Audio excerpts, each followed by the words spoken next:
Greetings, my fellow Astartes, legions, Xenos hordes, and uninitiated recruits. That's right, it's time for more 40k. Today we're looking at Warhammer 40,000 Gladius, Relics of War from developer Proxy Studios and publisher Slitherine Games. But before we dive into the review, I just want to take a moment to beg all of you to subscribe, share, and comment before I die of malnutrition and general vagrancy. Ah, isn't 2021 amazing?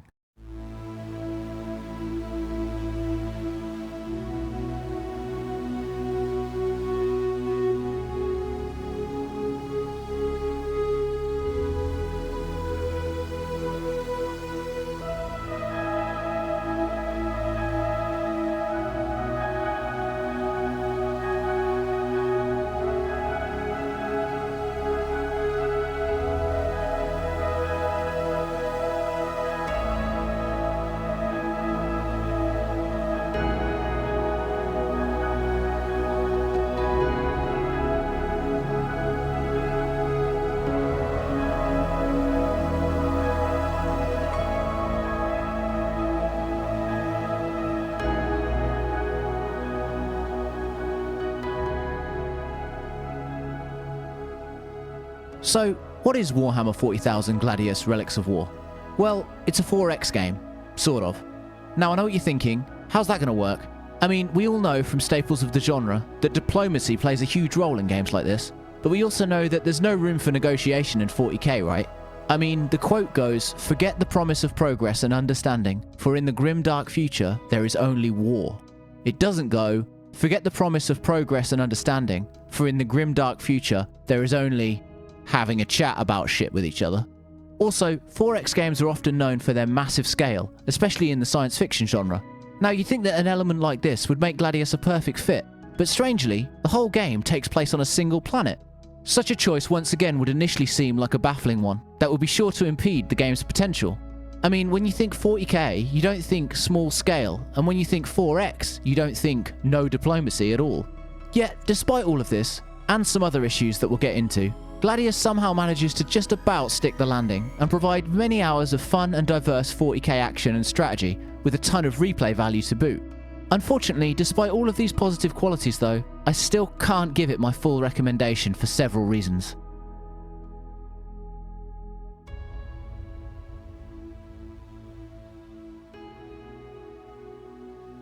Okay, so even though Gladius only takes place on a single planet, boy is there a lot of shit going on there, even for 40k. While the story is experienced from different perspectives based on the faction you choose, let's start things off from the viewpoint of the army that the devs start you with in the tutorial. And it is also the army which most 40k stories begin with, the Adeptus Astartes. The Adeptus Astartes, or Space Marines as they're more commonly known, are in many ways the entry faction in 40k. For the uninitiated, the world of 40k is that of a far-flung future in which humanity are in a constant war with many varied enemies both within their own ranks and across the known universe.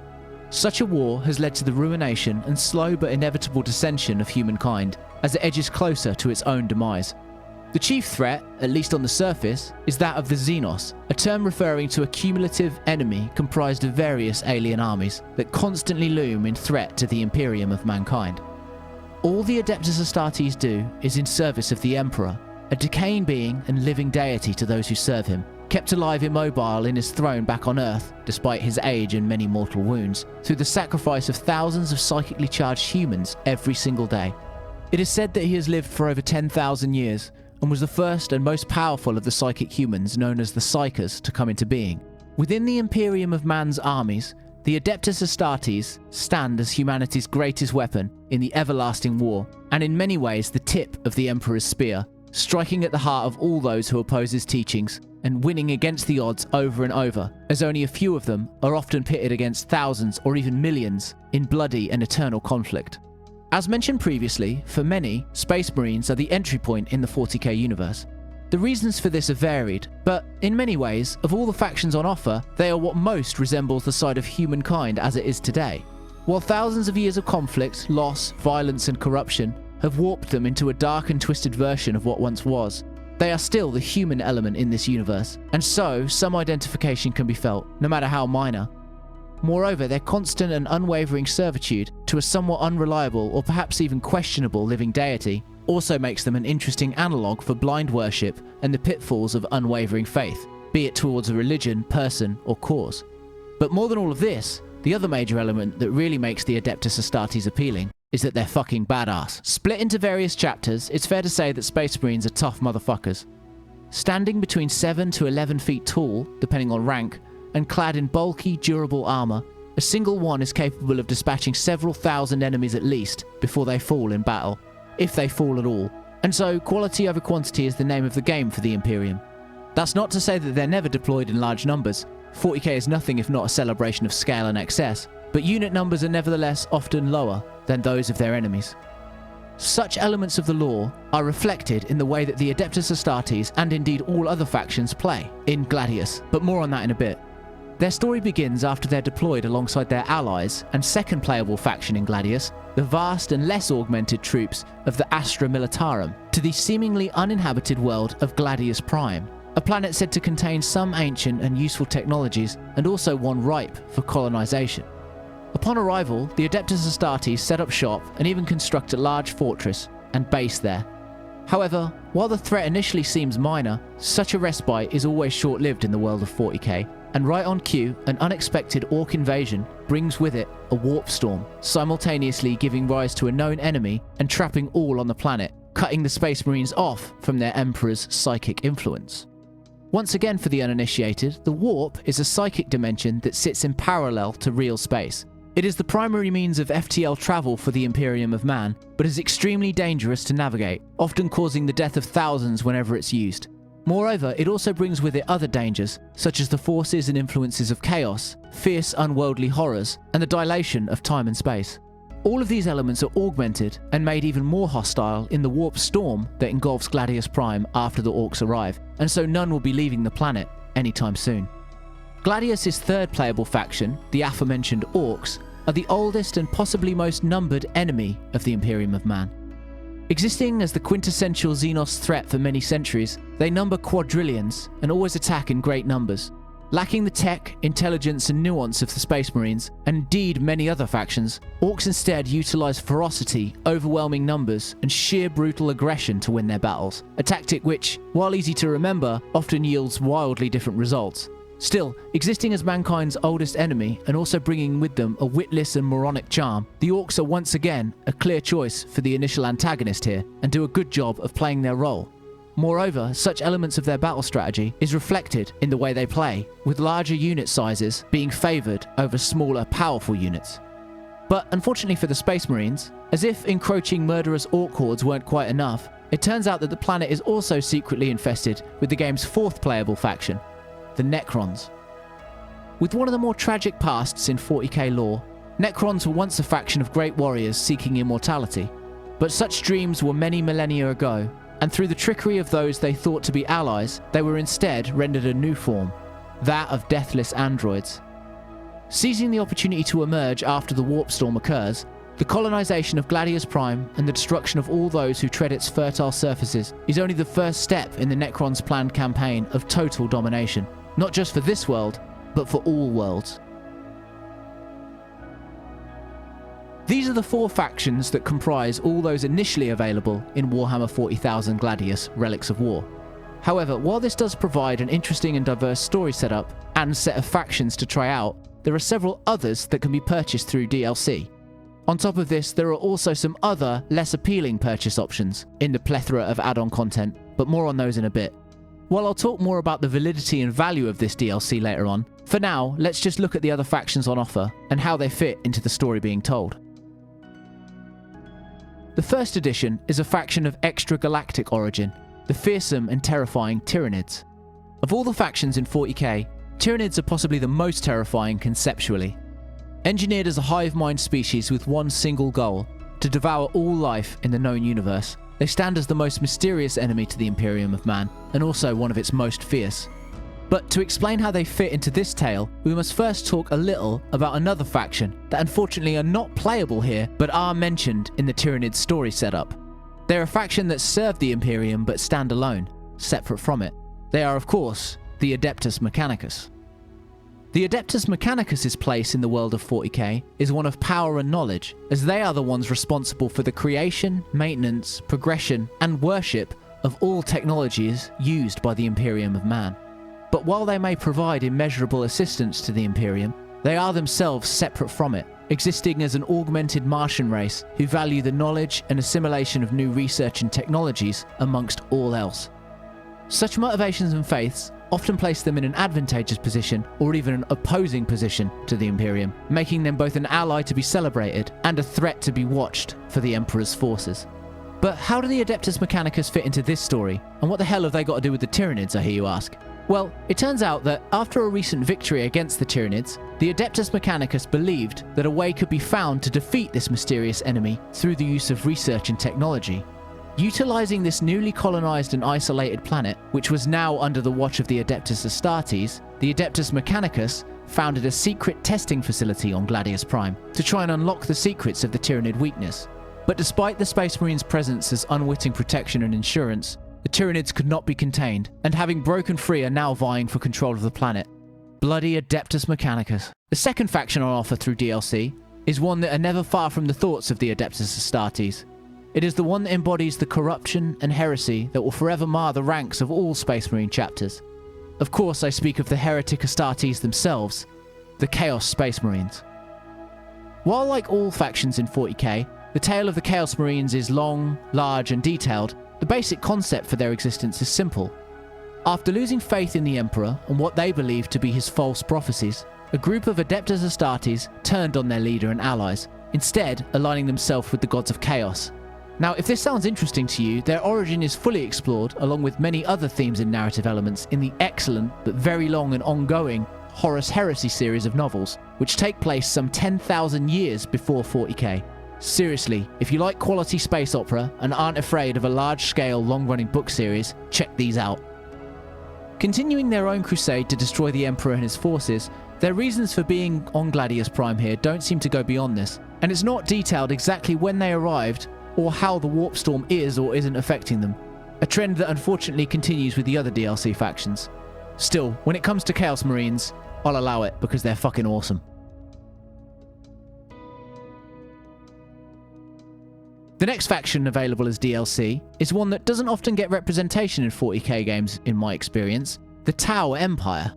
The Tau are one of the smaller empires in 40k and are heavily technology based, often seeking out and iterating on their own designs to make themselves more efficient.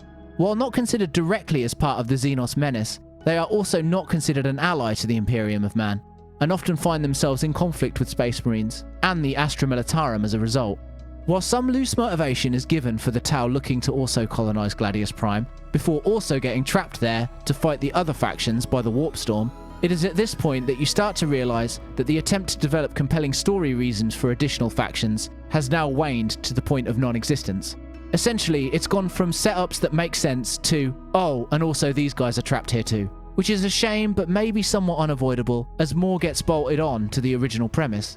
Still, having said this, I do think more compelling reasons could have been given for the presence of both the Tau and the Chaos Space Marines. Such a lack of motivation is also apparent in the setup for the final DLC faction available at the time of writing this review, and I say that because I have no idea if they're planning on adding more factions in the future, the Craftworld Eldari, or Eldar if you prefer. While the Eldar are often a divisive faction in 40k, the setup for their story here really is just a brief recap of their history, told through relatively empty platitudes and lofty dialogue that doesn't really explain their reasons for being on Gladius Prime. Still, as an ancient space elf race that are pretty much responsible for the presence of the warp, chaos, and the many horrors spread throughout space and time, they're nevertheless an interesting faction with a ton of lore to dig into. Moreover, all of these factions represent diverse and different playstyles, and the Eldar are no exception. Once the setup is complete for any of these factions, it's fair to say that much of the narrative you experience in Gladius is told through emergent gameplay via the randomly generated nature of the game's map and other elements. What little story there is told in written chapter sections for each faction that are tied to the normal 4x gameplay loop. And to the game's credit, this makes sense for the most part.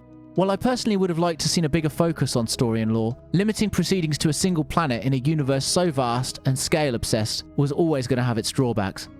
However, this is not to say that anything about the way Gladius presents its factions is lazy or uninformed. In fact, far from it. Every faction is distinct to use, and is also tied directly to their own lore and canon. Space Marines are great all-rounders with the ability to build large bases. The Tau Empire are tech-based, favouring drones and flying craft for fast and precise assaults on their enemies. And the Necrons are almost impossible to kill, despite being weaker than other factions, given the fact that they can re-raise.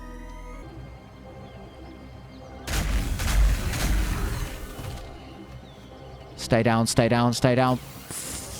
Fucking Necrons. It shows a real engagement and passion for the IP, which shouldn't be understated when it comes to 40k, especially given the wildly varying levels of quality seen in its licensed games. But such an engagement with the lore unfortunately doesn't quite paper over what is an often seen approach to 40k in the video game space: the reliance on interpreting elements of the tabletop game over engaging with the potential themes of the universe.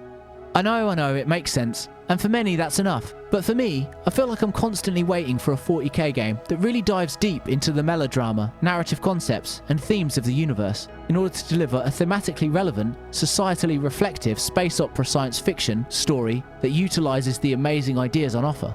Still, I digress, and such expectations were never ones that could be fairly levelled at a 4X game like Gladius. But such realities bring with them a more poignant question. How does 40k translate when approached using this somewhat niche genre?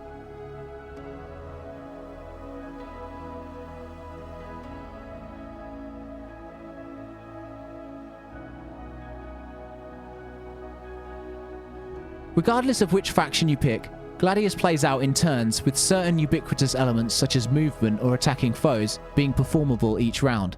However, beyond this, there are other elements that vary depending on who you've chosen to play as. These include research, base building, resource management, and unit construction, to name a few. Upon choosing your faction, you are given a brief description of their strengths and weaknesses, as well as an indicator of how they play, and perhaps, most helpfully, an indicator of how difficult the initial challenge will be when playing as this faction. This is based mainly on what different factions start with, and how easily they can build forces when compared to their foes, along with how much game knowledge is required to really utilise a faction effectively.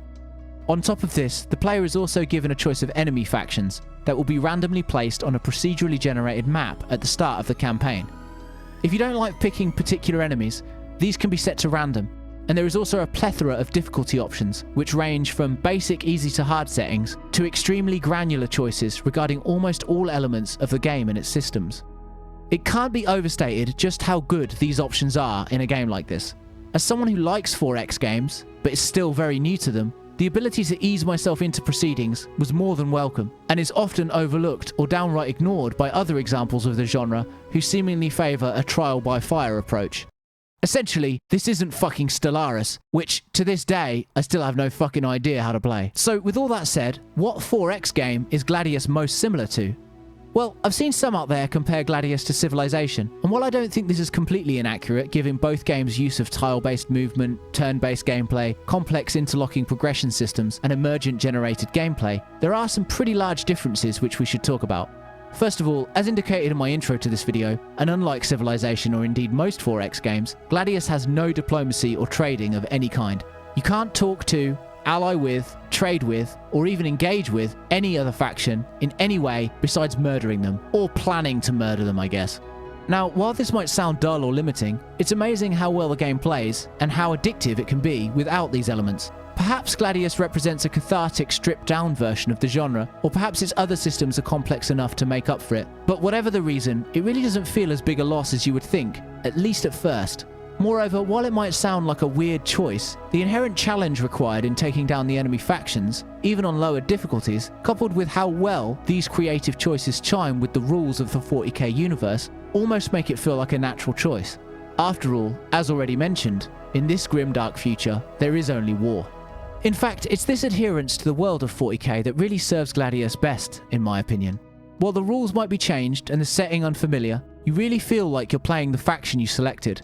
But while it can be commended for its faithfulness to the IP, there is one element that seems at odds with it: the aforementioned lack of scale. I've said it many times in my videos, but 40k is about scale. It's massive, almost overwhelmingly so. With history spanning hundreds of millennia and factions that still hold mysteries galore, it remains one of the most expansive universes in popular culture. Moreover, this is only magnified further by its continued relevance outside of its own fiction, with many, myself included, at this point having partaken in over 30 years worth of tabletop gaming with this franchise. Such reasons and elements are for me some of its most defining and attractive qualities. However, this sense of scale is almost intentionally absent in Gladius, with, as mentioned earlier, all factions and proceedings taking place on a single planet.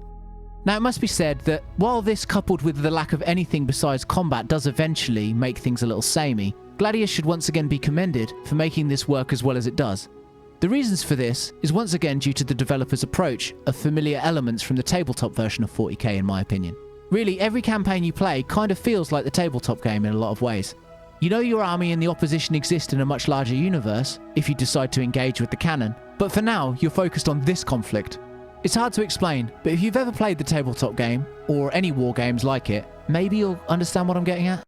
Or maybe I'm just talking shit. Also, when it comes to presentation, Gladius does a pretty good job, with an atmospheric overworld that clearly conveys its elements, and units that look pretty much right off the tabletop for the most part. True, it's disappointing that there are no colour scheme options for factions, and some of the animations are more than a little antiquated, but regardless, they pretty much do the job, all things considered. The sound here is also solid, with a decent score that sets the tone well, interesting and diverse sound effects for each faction, and pretty good, if sparing, examples of voice acting here and there. All of this means that Gladius is both a great starting point for those wanting to get into the 4X genre, and those who are already fans of 40k, and I think it's the latter that will really get the most out of this game. Its culmination of the use of war as the only tenet of this universe, coupled with its keen understanding of the factions available, and its tabletop feel regarding the campaign, come together to form a cohesive, solid whole that fans will no doubt enjoy. But unfortunately, despite all of this, I still can't recommend Warhammer 40,000 Gladius, at least at full price, for a variety of reasons.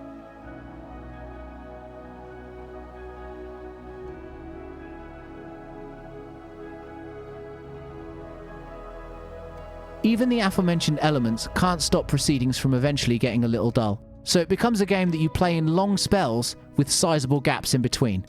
Perhaps some different biomes or even some sort of other systemic elements might have mediated this a little, but as it stands, it does feel a little bit like a limited play area for the game's stellar faction work.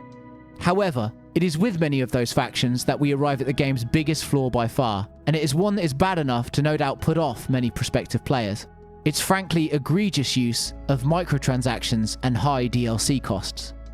So, we all know that gating off content behind a paywall is a shitty thing to do, right?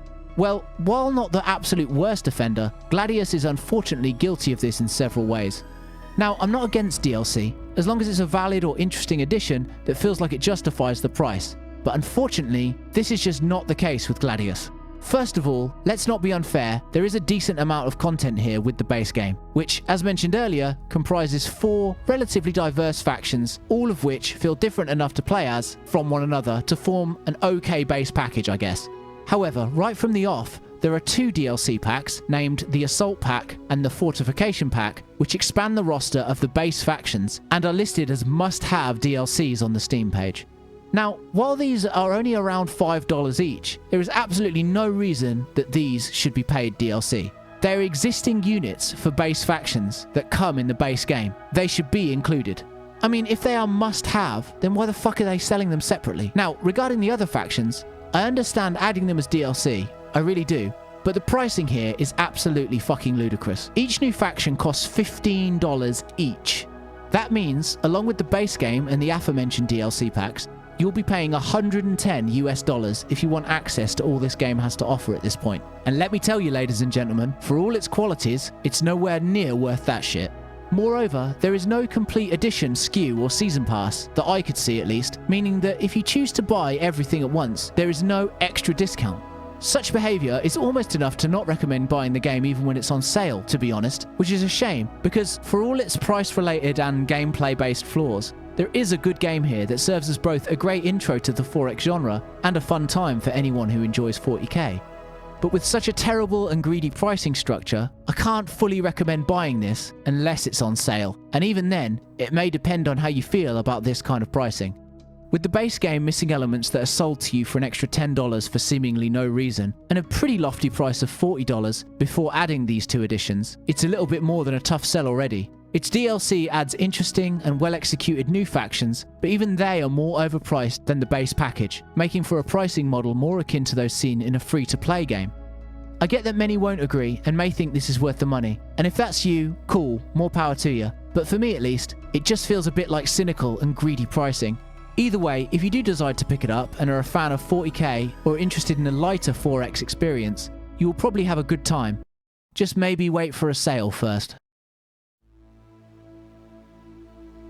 Hey guys, thanks again for taking the time to check out this review and making it to the end. Remember to leave a like or dislike depending on what you thought. Sub if you enjoy what I'm doing here at First Outpost, and share the video if you can. Apparently the algorithm loves that stuff, but I have no idea how it works. Also, let me and each other know in the comments what you think of Gladius and its DLC. Thanks again, and stay safe out there.